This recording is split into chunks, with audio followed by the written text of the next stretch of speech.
So what do I mean by doing people well? Well, I mean we're going to talk about how to navigate people and do it well. So when I talk about navigating people well, you have to be able to navigate people in 4 different ways. You have to navigate their emotions, their personalities, their mindsets, and their cultural differences. Because believe it or not, that is a big factor. So what does it look like to navigate somebody's emotions? That doesn't mean to be manipulative. What it means is to have an emotional dexterity that you use with people that you're dealing with. You have to know where they're at emotionally so you can match that energy, match where they're at, and be able to help them through whatever it is that they're dealing with.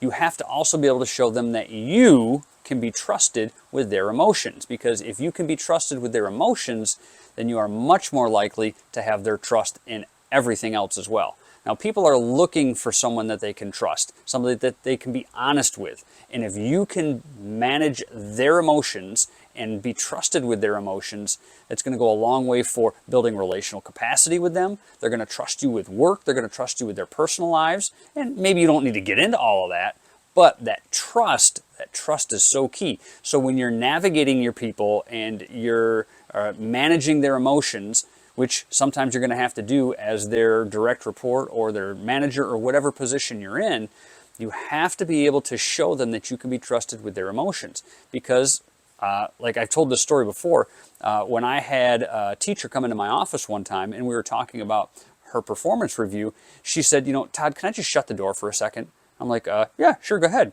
So she shut the door and she just starts crying. And she's like, I'm sorry, I forgot my medication today, and I'm just kind of manic. I just need to have a good cry. And I'm like, yeah, no worries.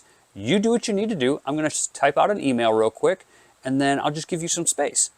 And just doing that deepened our relationship. So after that, she was coming to me with questions. She was so much more trusting of me because I gave her that space where she knew that I could be trusted with her emotions. And that built so much capacity for us. We had a great relationship after that. So that's the first part, is being able to manage and be trusted with someone's emotions. The next one is dealing with personalities, and that can be challenging, to say the least, because you have a wide range of personalities. You have people such as myself who are extroverted, and my wife says that I'm a little bit too extra all the time. But that's what drew her to me, because she is a very introverted person and she really likes how fun and gregarious I can be, because she's not that.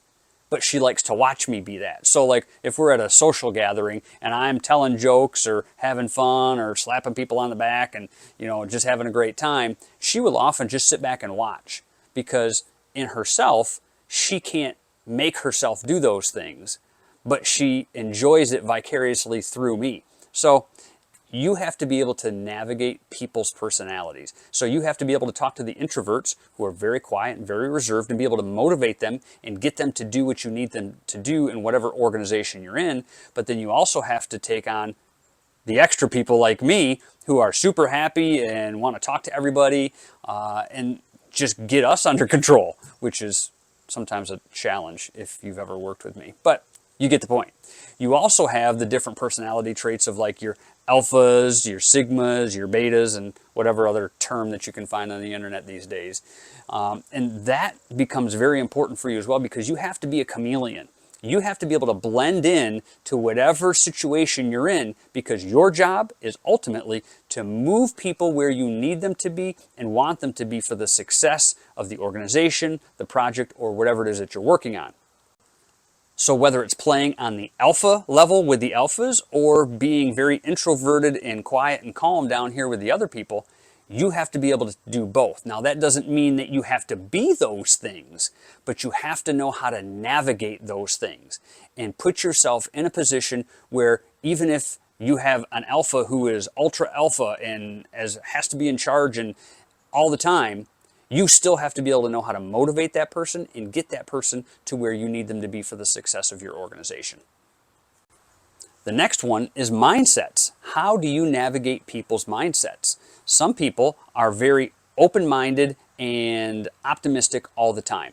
Those people are easy to motivate because they're like, yes, let's go get it and everything's going to be great. But then you also have Eeyore who thinks, man, everything's bad and it's not going to work, and oh, this is too much. And you have to be able to navigate and motivate those people as well. So how are you going to do that? You have to be able to navigate people's mindsets and motivate them just like you do with their personalities and with their emotions. Again, you have to be kind of a chameleon. You have to be able to blend into what they're doing, and this always goes back to trust.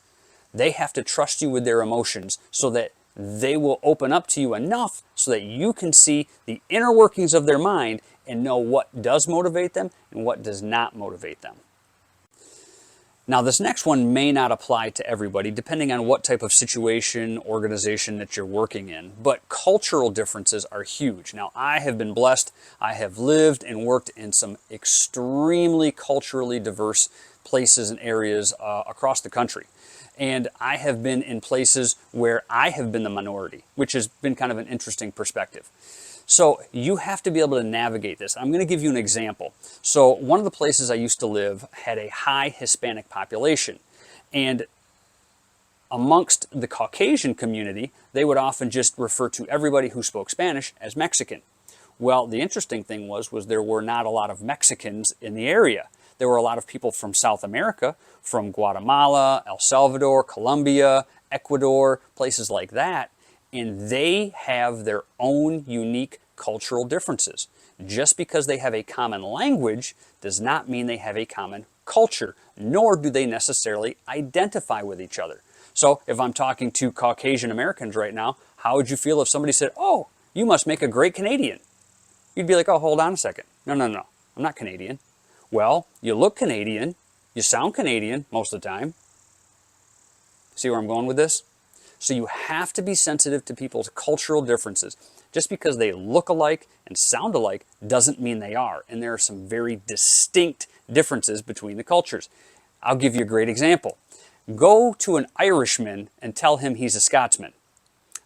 That's not going to end well for you. Or ask someone if they're Chinese, if they speak Japanese. Those two cultures may look alike to the untrained eye, but very, very different. So being able to navigate those things is crucial for leaders. I'm going to give you a simple, easy tip. And this is something that I've done that has worked wonders for me, and it's super easy. All I do is when I meet someone and I'm not sure what culture they're from or if it's different than mine, I'll just say, what country did you come from? Or what country is your parents from? And then they'll tell me, and I'll say, "Oh, that's cool. Yeah, how do you say hello in that language?" Simple. That's all you have to do. How do you say hello in that language? And then I would memorize that because it's usually just a couple words or a phrase or a single word. And then every time I see them after that, I don't speak to them in English. I use their language to say hello. Simple. Now, imagine if you, as an English-speaking American, were to go to another country and somebody from that country took the time to learn how to say, "Hello, how are you today?" in English. And every time they saw you, they said that to you to have that connection. Yeah. See where I'm going with this? Again, goes back to trust. So, perfect example is at my church, we have some missionaries who are Korean. So every time they come to see us at our church, I always greet them at the door and I bow and I say, "Annyeonghaseyo," which is a simple, formal greeting to those people who speak Korean. And it goes a long ways. And who do they always talk to after service? Yeah, me.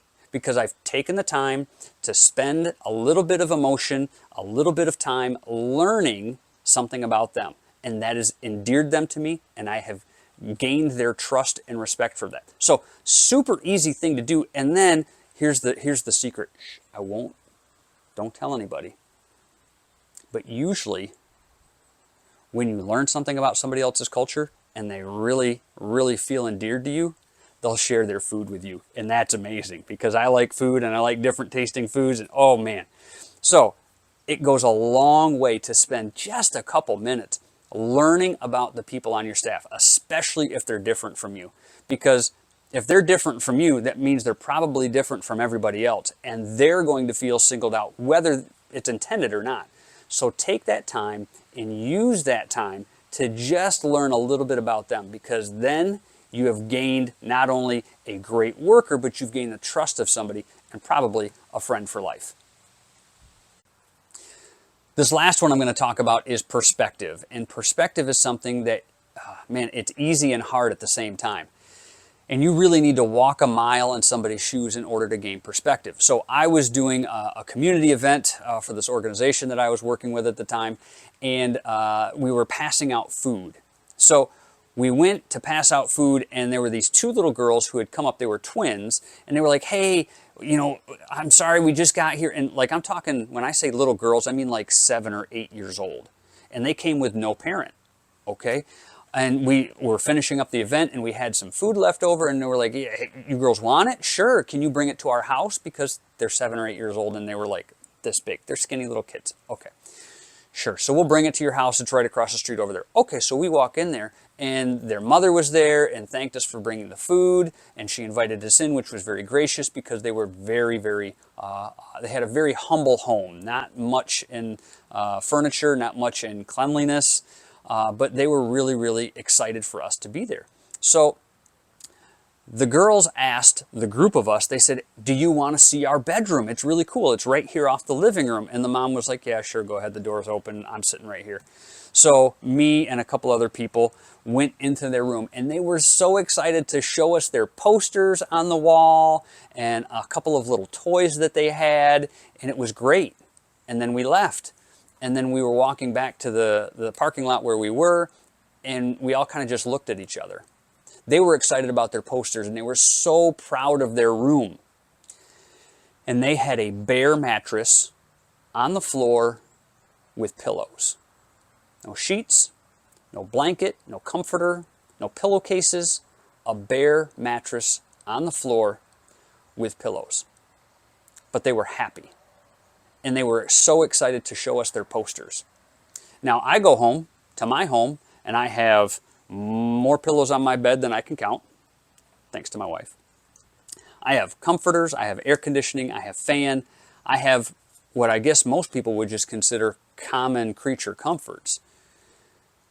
But these little girls were happy with a mattress on the floor and pillows with no pillowcases. So, why do I tell you this story? I tell you this story because it's perspective. And that's perspective that I didn't have before then.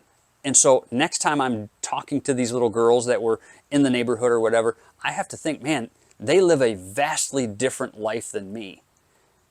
And if you can understand the life that the people in your organization live or have lived, or listen to some of the stories that they've had, man, that will give you so much perspective into their life and give you the ability to relate to them on a level that probably most other people won't.